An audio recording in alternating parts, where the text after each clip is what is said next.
Shalom Bapak Ibu, saudara kasih Tuhan, mahasiswa Sekolah Tinggi Teologi Kata Rasul Indonesia, kelas Pasca Sarjana. Mari kita lanjutkan pembelajaran kita tentang tipologi dan simbolisme Alkitab berhubungan dengan Hari Raya Israel. Di sesi sebelumnya saya sudah jelaskan ulasan singkat mengapa penting merayakan Hari Raya Israel dan juga apa makna masa lalu dalam sejarah, masa kini, dan masa yang akan datang. Tadi ada 3 hari raya besar yang dirayakan oleh bangsa Israel, yaitu Hari Raya Paskah, Pentakosta, dan Pondok Daun.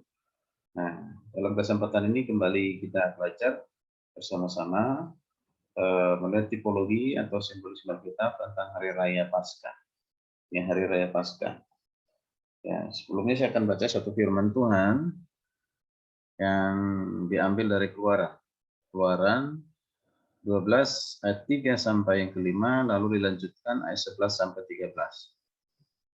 Dikatakan demikian, katakanlah kepada segenap jemaat Israel pada tanggal 10 bulan ini diambillah orang masing-masing seekor anak domba menurut kaum keluarga, seekor anak domba untuk tiap-tiap rumah tangga. Tetapi jika rumah tangga itu terlalu kecil jumlahnya untuk mengambil seekor anak domba, maka ia bersama-sama dengan tetangganya yang terdekat ke rumahnya haruslah mengambil seekor menurut jumlah jiwa tentang anak domba itu. Kamu buatlah perkiraan menurut keperluan tiap-tiap orang. Anak dombamu itu harus jantan, tidak bercela, berumur setahun. Kamu boleh ambil domba atau kambing. Ayat 11, dan beginilah kamu memakannya, pinggangmu berikat, kasut pada kakimu, dan tongkat di tanganmu. Buru-burulah kamu memakannya. Itulah Paskah bagi Tuhan. Ayat 12, sebab pada malam ini aku menjalani tanah Mesir, dan semua anak sulung dari anak manusia sampai anak binatang akan kubunuh, dan kepada semua Allah di Mesir akan kujatuhkan hukuman. Akulah Tuhan. Ayat 13, ayat terakhir, dan darah itu menjadi tanda bagimu pada rumah-rumah di mana kamu tinggal. Apabila aku melihat darah itu, maka aku akan lewat daripada kamu. Jadi tidak akan ada tulah kemusnahan di tengah-tengah kamu apabila aku menghukum tanah Mesir. Jadi Bapak Ibu dan kasih Tuhan, mari kita perhatikan Hari Raya Paskah. Yang pertama kita pahami dulu anak domba, yaitu anak domba Allah. Nah, kalau dalam perjanjian baru dikatakan, perjanjian lama tadi dikatakan juga seekor anak domba. Ya, ini anak domba Paskah yang adalah lambang dari Kristus, lambang dari Kristus. Jadi mari kita perhatikan yang secara luas adalah Paskah kita yang sudah kita rayakan. Jadi dalam 1 Korintus 5 ayat 7 ya, yaitu kematian dan kebangkitan Kristus untuk menebus manusia dari dosa atau dari perbudakan dosa. Tapi Kristus adalah anak domba Allah. Yohanes Pembaptis menyebutnya demikian dalam Yohanes 1 ayat 29. Yesaya mengatakan tentang dia, tentang Yesus, seperti anak domba yang dibawa ke pembantaian. Ya. Ulang sekali lagi, seperti anak domba yang dibawa ke pembantaian, seperti induk domba yang keluh di depan orang-orang yang menggunting bulunya. Ia tidak membuka mulutnya. Nah, ini nubuatan Yesaya di Yesaya 53 ayat 7 ya. Nah, Itu yang pertama. Lalu yang kedua, seekor anak domba jantan berumur setahun. Inilah anak domba pada umur yang terbaik. Kristus mempersembahkan dirinya tidak pada masa bayinya bersama-sama dengan bayi-bayi Bethlehem, tetapi pada masa jaya kematangannya. Hal ini juga membicarakan kekuatan dan kemampuan Tuhan kita. Dan hal yang ketiga yaitu anak domba tanpa celah. Nah, tanpa celah. Hal ini berbicara apa? Mengenai kesucian Tuhan, ya, kesucian dari Tuhan kita Yesus Kristus. Nah, Rasul Petrus mengatakan tentang Yesus bahwa dia adalah anak domba tanpa celah. 1 Petrus 1:19. Pilatus yang menyerahkan Kristus untuk disalibkan, menyatakan bahwa Kristus tidak menemukan, bahwa dia tidak pernah menemukan kesalahan pada Yesus. Tidak ada kesalahan pada diri Yesus. Dia benar-benar tidak bersalah. Yesus benar-benar tidak bersalah. Artinya tidak, Yesus itu tidak bercacat celah, ya, suci, kudus. Lalu apa yang kita lihat lagi? Yang keempat, dipisahkan. Anak domba yang akan dipersembahkan itu harus dipisahkan selama 40 hari sebelum Paskah. Nah, dari atas dunia ini kita perhatikan, dalam dunia ini yaitu Allah Bapa telah merencanakan penebusan dengan mengutus anaknya Yesus yang telah ditunjuk sebagai pelaksana atau sebagai pelaksana dari keselamatan. Dan dia harus datang ke dunia diutus oleh Bapa, yaitu dia harus mati dipersembahkan, ya. Jadi terpisah dari Bapa. Ya, terpisah dari Bapa dan harus turun ke dunia menjadi manusia. Ya, jadi luar biasa, ya, betapa menariknya ketika Yesus memasuki Yerusalem di tengah-tengah sorak-sorai umat itu, tepat pada 40 hari sebelum Paskah. Ya, 40 hari sebelum Paskah itu terjadi. Berarti benar digenapi apa yang ada nubuatan dalam perjanjian lama. Kemudian hal lain yang kelima, kita perhatikan dari anak domba ini bisa dikatakan disembelih, bahkan dipanggang. Hal ini dengan jelas menggambarkan penderitaan yang dialami oleh Yesus ketika memasuki, ya, atau ketika, ya, memikul dosa kita, ketika mau memasuki Golgota, ya, yaitu untuk disalibkan, ya. Ya, di situ ada kesedihan. Kita lihat dikatakan penyakit di atas kayu salib itu, penyakit kita ditangguhkan kepada Yesus di kayu salib. Ya, Yesus telah menjalani kutukan bagi kita dan menderita hukuman, ya, menderita, dihukum, disalibkan demi kita manusia berdosa. Ya, itu, ya, menderita. Jadi kata disembelih itu menggambaran dari penderitaan Yesus, ya. Kemudian yang berikut, yang keenam, dibunuh oleh seluruh umat. Kita perhatikan, seluruh umat Israel mengambil bagian dalam perayaan. Hal ini benar juga dengan Yesus. Karena ketika Pilatus menyuruh orang Israel memilih antara Yesus dan Barabas, mereka berteriak bersama-sama, "Enyahkanlah dia," artinya nyalakan inilah Yesus, ya. "Lepaskanlah Barabas bagi kami." Itu di Lukas 23 ayat 18. Nah, ini luar biasa. Jadi umat Israel secara bangsa, ya, menyalibkan Yesus, ya, membunuh Yesus. Ya. Hal yang ketujuh kita perhatikan, satu tulang pun tidak boleh dipatahkan. Jadi ketika potong domba untuk dipersembahkan itu, satu tulang pun tidak boleh dipisahkan. Ya. Nah, salah satu perintah adalah jangan mematahkan tulang-tulang anak domba itu.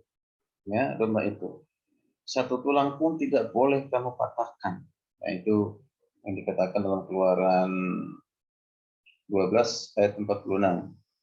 Nah, karena Tuhan hal ini digenapi dengan tepat sekali dalam diri Kristus. Kalau kita baca Yohanes 19 ayat 33 dan juga 36. Ya, tidak satu pun tulang dari Yesus patah ketika disalibkan. Jadi hal ini juga menggambarkan ya, kekuatan Kristus yang tidak terpatahkan, bahwa kematian tidak dapat menahannya untuk apa? Untuk selama-lamanya. Jadi dia harus bangkit dari kematian. Ya, nah itu hari raya Paskah. Oke. Mari kita perhatikan bersama-sama yaitu tentang darah, ya tentang darah. Ya, darah yang darah anak domba dalam perjanjian lama yang dipersembahkan ya. Nah, tentang darah. Jadi darah ini adalah juga lambang, ya lambang. Darah itu harus dipercikkan. Jadi tidaklah cukup bahwa darah anak domba itu dicurahkan. Darah itu harus dibubuhkan pada kedua tiang di ambang pintu. Juga belumlah cukup bagi bahwa Yesus mencurahkan darahnya di Golgota. Kalau darah itu tidak kita bubuhkan pada hati kita dengan iman, maka kita tidak akan memperoleh penyucian yang diperoleh dengan jalan darah, yaitu darah Kristus. Gitu. Artinya bahwa Yesus sudah mencurahkan darahnya di Golgota itu tidak ada manfaatnya bagi kita kalau kita tidak percaya dan menerima itu dalam hati kita. Ya. Nah, jadi kita harus memiliki iman akan pengorbanan Yesus. Ya, percaya dengan kematian dan kebangkitannya itu. Maka kita memperoleh penyucian dari segala dosa kesalahan kita melalui darah yang kudus itu. Itu yang pertama dari darah, lambang dari darah ya.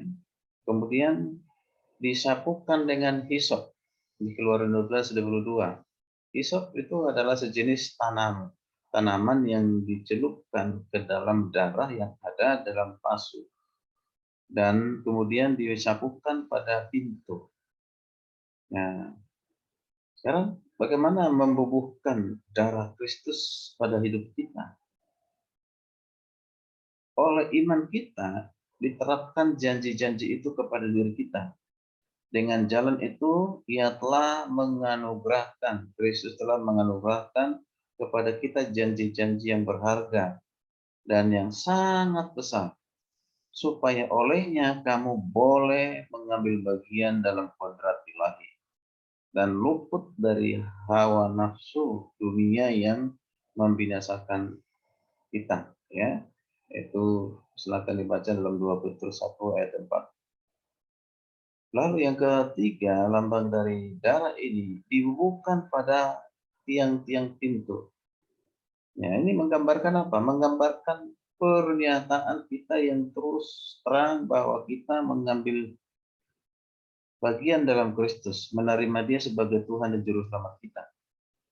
Umat Israel tidak boleh membubuhkan darah itu di bagian belakang rumah mereka, tetapi harus dibubuhkan di depannya, seperti yang dikatakan ya Matius Henry dalam tafsiran, ada jalan belakang ke neraka, tetapi tidak ada jalan belakang ke surga. Nah, artinya tidak ada jalan ke belakang ke surga, tapi yang adalah jalan ke depan. Ya, yaitu Yesus yang adalah pintu masuk surga itu. Jadi bisa pintu depan. Ya, lalu Yesus kita masuk ke surga. Luar biasa ya. Lalu yang keempat, pada ya, tidak Pak, dia sini adalah tidak pada ambang bawah pintu. Ya. Tidak pada ambang bawah pintu. Ini Keluaran 12:7. Jadi darah itu harus dipercikkan pada ambang atas dan kedua tiang pintu. Jadi kalau pintu itu ada bawahnya, ada atasnya. Jadi ya darah itu ya darah itu tidak di, dimasukkan ataupun apa namanya ya, itu harus ada di bawah, tidak boleh di bawah pintu, harus di atas pintu. Ya tentu itu bukan suatu kebetulan ya, ada maknanya ya. Ya jadi ini artinya apa? Kita harus menghormati darah itu. Kita harus berhasil ya, ya berhati-hati. Maksudnya di sini kita harus berhati-hati agar jangan menginjak-injaknya.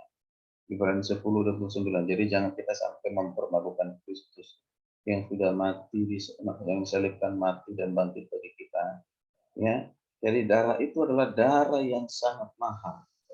Tidak ada darah sendak mahal darah Yesus, karena darah penebusan bagi umat orang percaya. Jadi itu nanti baca 1 Petrus 1 ayat 19. Yang kelima, suatu sarana pemeliharaan.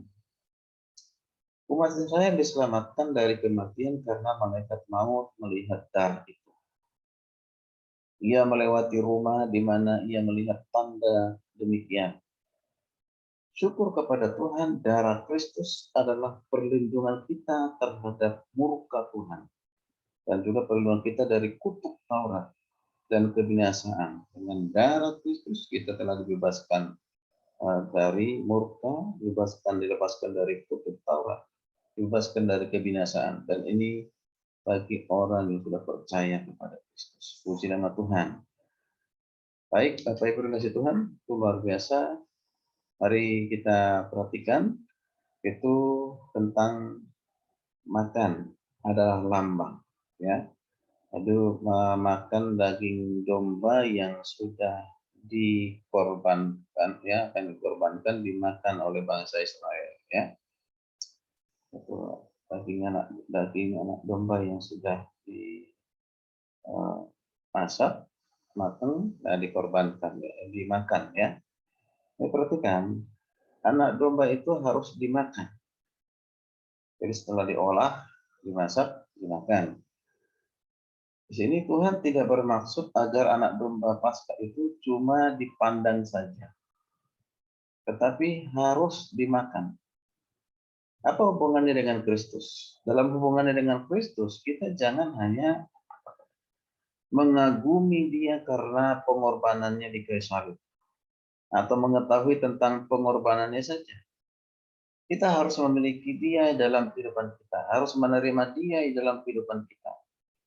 Yesus menyebut hal ini dalam Yohanes 6 ayat 53 sampai 55, bahwa kita harus percaya dan menerima pengorbanan dari Yesus, yang menghidupkan hal itu dalam kehidupan kita, dalam hati kita. Jadi semua daging anak domba itu harus dimakan. Ini dalam perjanjian lama, harus dimakan, harus dihabiskan. Ada orang yang hanya mau mengambil sebagian saja dari Kristus.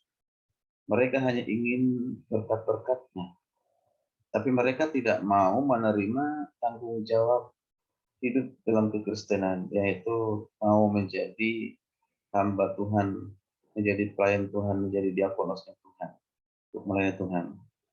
Jadi tidaklah cukup bila kita bersedia menerima Kristus dan mahkotanya, tapi kita juga harus mengambil bagian untuk ya memberitakan ya salib, memberitakan penderitaan Yesus. Ya, seperti Kristus yang disalib, ya, dan pikul salib, dan ya, ya demi menebus dosa kita. Maka kita sekarang kasih Tuhan. Jadi ya, bagi kita sekarang ini ya, harus segera dimakan. Artinya dalam Keluaran 12:10 ini umat Israel tidak boleh meninggalkan makanan itu sampai keesokan hari. Jika mungkin mereka harus makannya, harus habis. Dan kalau ada sisa, itu harus dibakar dengan api. Dihabiskan juga ya, dibakarnya. Nah, ini gambaran apa? Panggilan, ya, panggilan Injil Ya, hari ini adalah hari penyelamatan. 2 Korintus 6 ayat 2. Jadi hari ini ya bukan hari esok. Hari ini kita beritakan Injil. Besok ketemu lagi, hari ini kita beritakan Injil. Jadi tidak ada satu eh, waktu atau apa namanya peluang buat kita untuk tidak memberitakan Injil. Harus memberitakan Injil. Jadi harus beritakan Injil. Nah, kita perhatikan lagi yang kedua, ya, bersiap-siap untuk berangkat katanya di dalam Keluaran 12 ayat 11 tadi sudah kita baca. Apabila kita menerima kematian Kristus karena diri kita, maka kita harus siap sedia untuk apa? Meninggalkan Mesir. Artinya meninggalkan perbudakan dosa. Kita harus bersedia untuk berpisah dengan dunia ini. Kita harus mengucapkan selamat tinggal kepada dosa masa lalu dan selamat tinggal kepada iblis yang memperbudak kita akan dosa. Baik, jadi itulah makna teologis dari baik itu tipologi anak domba dalam perjanjian lama menuju kepada Yesus yang adalah domba Allah. Dan juga kita lihat simbolis-simbolisnya ya, dalam pengorbanan, dalam mengorbankan anak domba yang muda, tidak bercacat sama ya sempurna. Nah, Yesus sudah melakukan itu bagi kita. Yesus Kristus adalah manusia yang dikorbankan, manusia yang tidak bercacat celah, tidak berdosa, ya, rela berkorban bagi kita. Dia mati di kayu salib demi saudara dan saya, supaya kita dilepaskan dari murka Tuhan, lepas dari kutuk, lepas dari kebinasaan. Dan ini hanya berlaku bagi mereka yang memakan anak domba itu. Artinya, bagi orang yang menerima percaya kepada anak domba Allah Yesus Kristus, maka kita diselamatkan, maka kita disucikan, maka dosa kita diampuni. Ya, puji nama Tuhan. Kiranya pengajaran ini boleh menjadi berkat bagi kita sekalian. Shalom, Tuhan Yesus memberkati.